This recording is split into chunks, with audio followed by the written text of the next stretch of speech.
Blackbox AI versus VS Code.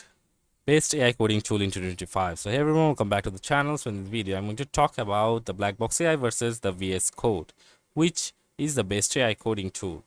So for the purpose and functionality, Blackbox AI, a browser-based AI coding assistant, great for code, auto completion, code extraction from videos and natural languages to code generation, and focused on simplicity, speed, and ease for non-technical users and beginners. And on the other hand, the VS Code without Copilot or other AI is a full-fledged IDE with built-in support for GitHub Copilot, Code Whisperer, Tab 9, etc. And ideal for pro developers working on full-stack projects with debugging, version control, extensions, and more.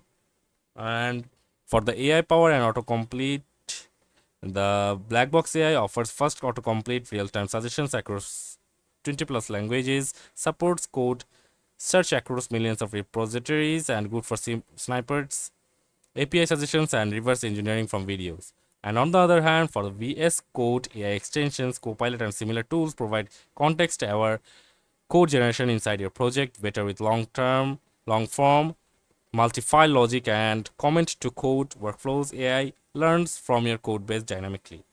So the pricing wise, VS Code is free, GitHub Copilot $10 per month for individuals, better for long-term devs or professionals.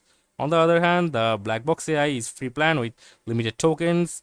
Paid plan starts from 7.99 per month, and great value for small snippets or video copying. And you can choose Blackbox AI if you want quick AI answers, basic auto completion, or you are a student, beginner, or content creator.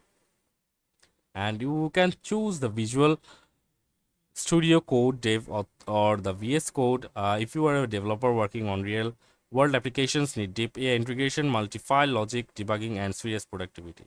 So winner for developers, VS Code plus GitHub Copilot, and winner for quick code and ease is Blackbox AI. So that's it for this video. See you on the next one, guys.